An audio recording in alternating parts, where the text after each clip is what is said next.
Hi, I'm Robert Begley with day 86 of my video challenge. Do you like drummers? Do they just make noise? Do they just hit things with other things? I like drummers. And my first favorite drummer, unfortunately, just passed away today at age 80. That's Charlie Watts of the Rolling Stones. So today I want to pay a little bit of a tribute to him because it's been his rhythm and his beat that has given me joy since 1972 at least. So one of the first albums I ever got, Rolling Stones, my first favorite band. This is Hot Rocks, their greatest hits. And on the back cover, yeah, we have Mick, we have Keith, we have Brian Jones up here and Bill Wyman, but Charlie Watts, I would stare at this man who stared at me for hours and hours and hours while listening to this album when I was 10, 11, 12 years old. Then the first album that came out that I was a gigantic Stones fan, well, not the first one, but the first album that came out after I left Catholic school and could finally grow my hair long, it's their album Black and Blue. And I was like, what's the deal? Charlie Watts cut his hair. What's going on here? So he was a trendsetter in some senses, but a quiet man behind the loud and brash Mick and Keith frontmen.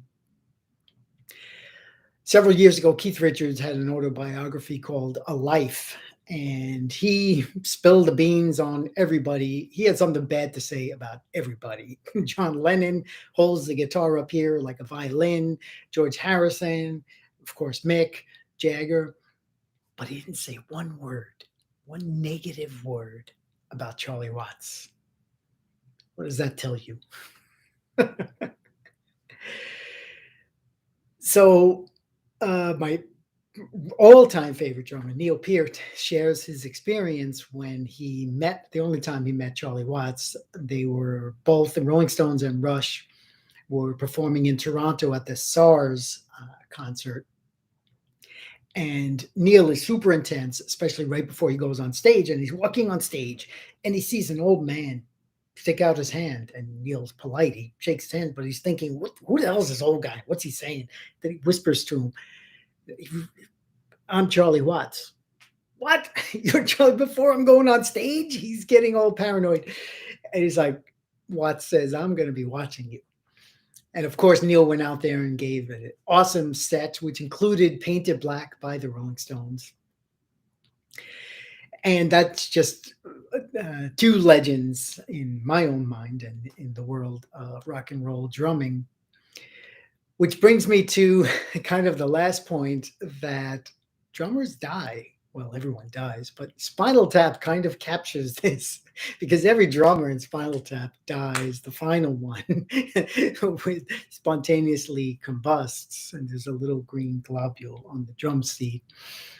But Charlie Watts had a full life, 80 years old. I feared this was bad news because a few days ago, I read that the Stones are going to go on tour, but Charlie's not going to be playing the drums. And that was my thought. He might be in ill health. So thank you, Charlie Watts, for the decades and decades of joy your music has brought me, your quiet attitude. I know rock and roll has given more than it's taken. That's one of your quotes. And you have my sympathy.